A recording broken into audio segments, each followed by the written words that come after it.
एक लड़के को देखते हैं जिसने अपनी पूरी बॉडी को ही कवर कर लिया था और वो अपने साथ एक इंजेक्शन को रखता है, जिसके बाद हम उसे 3 डॉक्टर्स के सामने बैठे हुए पाते हैं।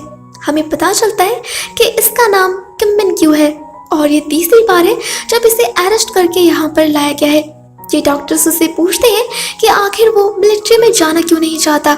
वो मिन क्यू के हेल्थ रिपोर्ट को चेक करते हैं और उन्हें पता चलता है कि इसे ह्यूमन एलर्जी है, पर ये डॉक्टर्स उसके इस रिपोर्ट पर बिलीव नहीं करते और उसका मजाक उड़ाते हैं और उसे उसके मास्क को हटाने को कहते हैं। तब मिन क्यू अपनी मास्क को उतारता है और साथ ही अपने शर्ट को, और वो डॉक्टर के हाथ को जाकर पकड़ लेता है और ऐसा करते ही मिन क्यू की बॉडी में अजीब टाइप का रिएक्शन हो जाता है, जैसे मानो वो मॉन्स्टर बन रहा हो।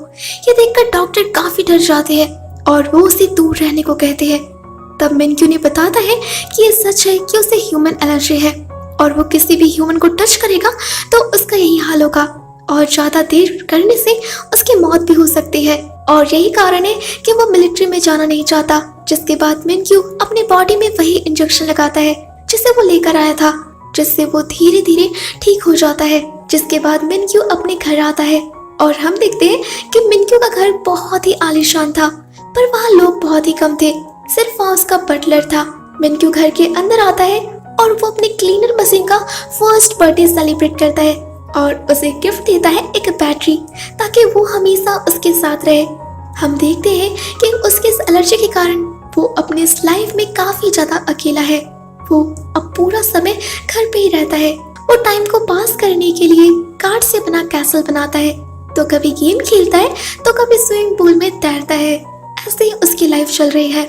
इसके बाद सीन शिफ्ट होता है दुकान के बाहर खड़ी लंबी लाइन को दिखाते हुए, और हम वहाँ जिया को देखते हैं जो कि प्रेसिडेंट जो नाम से लोगों को सामान सप्लाई किया करते हैं। और आज वो यहाँ पर किसी के लिए एक टॉय लेने आई है जो सिर्फ 15 पीस ही है। जैसे ही दुकान खुलता है लोगों की भीड़ उस टॉय को लेने कूद पड़ती है, लेकिन जिया सभी लोगों को पीछे करते हुए सबसे पहला टॉय अपने पास रख लेती है। लेकिन वो जैसे ही उस टॉय को लेकर जा रही होती है, एक बच्चे की आइसक्रीम उस टॉय के कवर से टच कर जाता है, पर इससे अनजान जिया उस टॉय को लेकर उस जगह पर पहुंच जाती है जहां उसे ये देना है। और हम देखते हैं कि ये तो मिन क्यू है। यहाँ मिन क्यू प्रेसिडेंट जो को कहता है कि वो इस टॉय को पीछे वाली सीट पे रख दे, और वो कहता है कि वो इस टॉय के सारे पैसे पे करेगा, साथ ही उसे कमीशन भी देगा, लेकिन एक शर्त है, इस टॉय पर कोई भी गंदगी नहीं होनी चाहिए।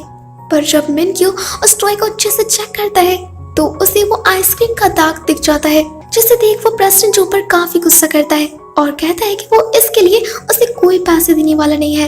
ये सुनकर प्रेसिडेंट जो काफी गुस्सा हो जाती है और वो मिन क्यू से पैसे मांगने लगती है, पर मिन क्यू अपने गाड़ी को लॉक कर देता है और वहाँ से जाने लगता है। पर तभी प्रेसिडेंट जो नीचे गिर जाती है। जब मिन क्यू ये देखता है कि जो नीचे गिर गई है, तो वो गाड़ी से बाहर निकलकर उसे स्टिक से उठाने की कोशिश करता है, पर जो दो नाटक कर रहे थे और वो मिन क्यू की छड़ी को पकड़ लेती है। वो जैसे ही मिन क्यू के फेस को देखती है वो उस पर फिदा हो जाती है, पर मिन क्यू उससे अपना पीछा छुड़ाकर गाड़ी में वापस बैठ जाता है। पर प्रेसिडेंट जो उसका कॉलर पकड़ लेती है और ह्यूमन टच के कारण मिन क्यू को फिर से वही एलर्जी हो जाती है और वो मॉन्स्टर बनने लगा था। पर वो जो उसे खुद को छुड़ाकर वहां से कार से निकल जाता है और फिर से वही इंजेक्शन खुद में इंजेक्ट करता है। वो अपने घर पहुंचता है और डॉक्टर ओ को कॉल करके बुलाता है और उनसे पूछता है कि क्या आपको इस एलर्जी का कोई भी इलाज मिला। पर डॉक्टर ओ के पास कोई जवाब नहीं था, क्योंकि मिन क्यू के इस एलर्जी का आज तक कोई मेडिसिन बना ही नहीं है। यहाँ डॉक्टर ओ मिन क्यू को एक वॉच देते हैं जो कि इसकी बॉडी टेम्परेचर को बताएगा। अगर कलर ब्लू रहा यानी कि वो ठीक है, और अगर उसका टेम्परेचर हाई रहा तो ये रेड कलर का हो जाएगा, और जैसे ही 2000 के पार जाएगा मिन क्यू मारा जा सकता है। यहाँ मिन क्यू अपने इस एलर्जी से काफी ज्यादा परेशान था। वो लोगों से ना मिल सकता था और ना ही किसी लड़की को डेट कर सकता था और शादी कर सकता था। इधर हम जिया को देखते हैं जो कि मिन क्यू को कोसते ही जा रही थी, क्योंकि उसने उसके टॉय के पैसे जो नहीं दिए थे। इसके बाद हम मिन क्यू के घर के बाहर 2 लोगों को देखते हैं जो कि ड्रोन की मदद से मिन क्यू के घर के अंदर कुछ छोड़ के चले जाते हैं। जब मिन क्यू उसे देखता है तो उसके अंदर एक पेन ड्राइव थी जहां पर उसे एक रोबोट EG3 के बारे में पता चलता है।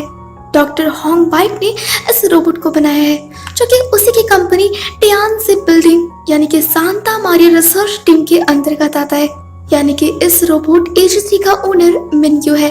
यहाँ डॉक्टर होंगबाइक मिनक्यू को इनवाइट करता है ताकि वो इस रोबोट को एक्सेप्ट करे, साथ ही उन्हें $50 मिलियन दे इस प्रोजेक्ट के लिए।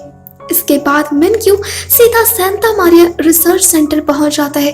वहां पहुंचने पर उसे एक छोटा रोबोट मिलता है, बीटल।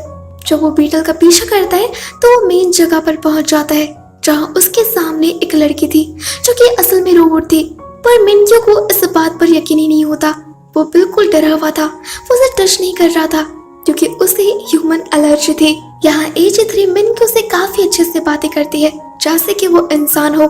यही कारण है कि मिनक्यू उसे इंसानी समझता है।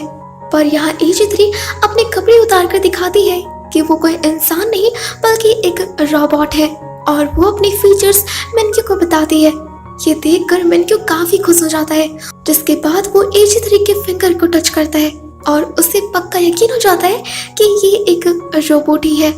इसके बाद मिनक्यू डॉक्टर होंगबाइक से बातें करता है और बताता है कि उसे ये रोबोट AG3 काफी पसंद आई है, पर ट्रायल के लिए उसे एक दिन AG3 का टेस्ट लेना होगा।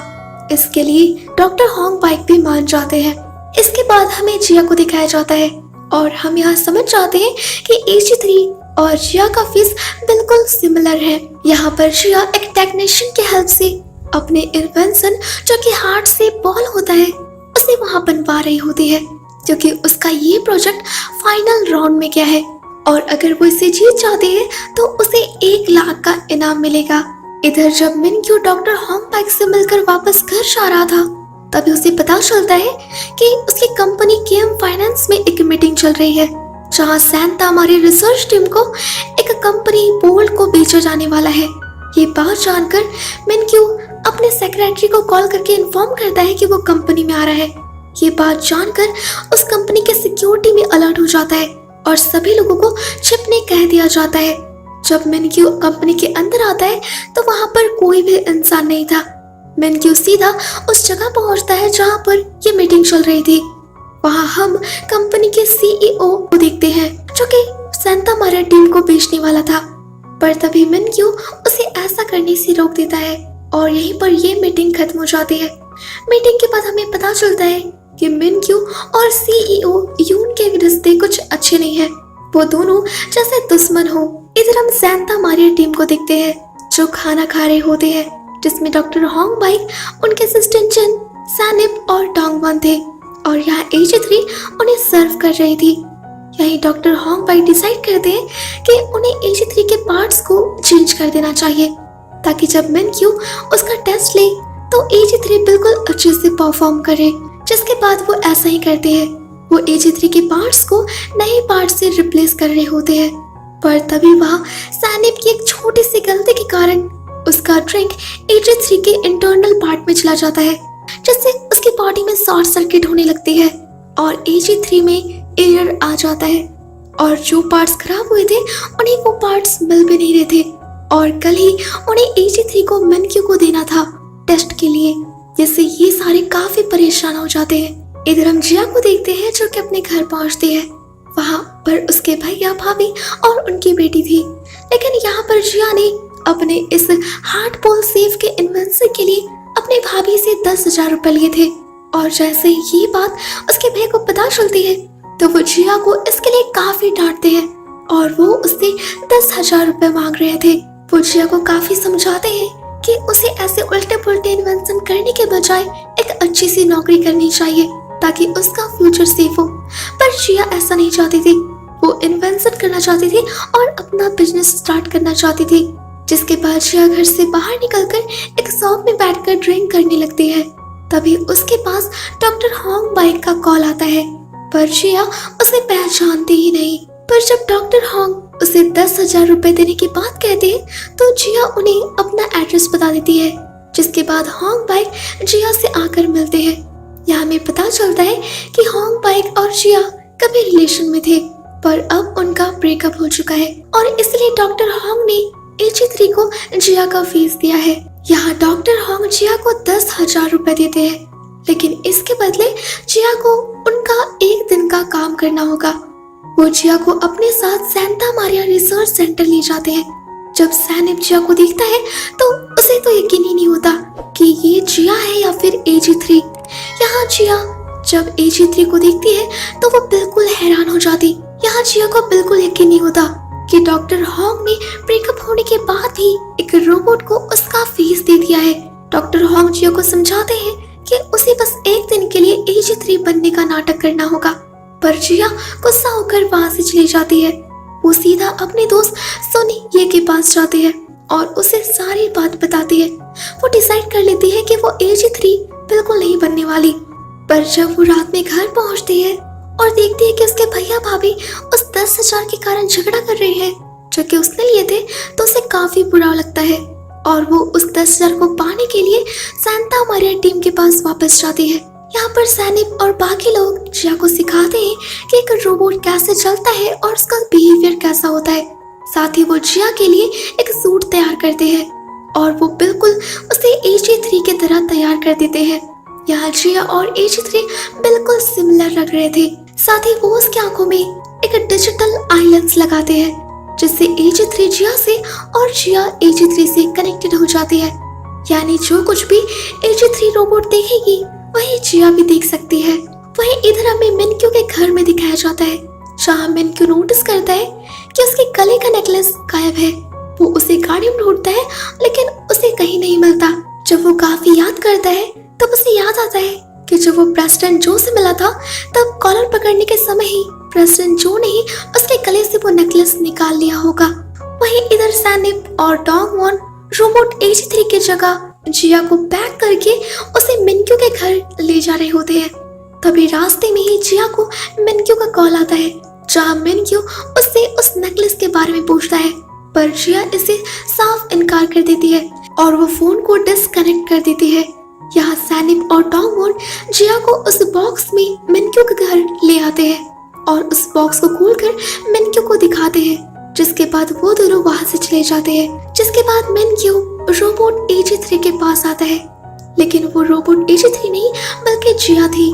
मिनक्यू जैसे ही AG3 को ऑन करता है और जिया अपनी आंखें खोलती है तो वो बिल्कुल हैरान हो जाती है और वो ये कहने के बजाय कि मैं आपको पसंद करती हूँ मास्टर, वो हे राम कह देती है। और यहीं पर एपिसोड 1 एंड होता है। तो गाइस आई होप आपको ये एपिसोड पसंद आया होगा और आप अगला एपिसोड देखना चाहते होंगे, तो इसके लिए आप जल्दी से चैनल को सब्सक्राइब कर लीजिए ताकि आप अगले एपिसोड को जल्दी से देख सके। Thanks for watching.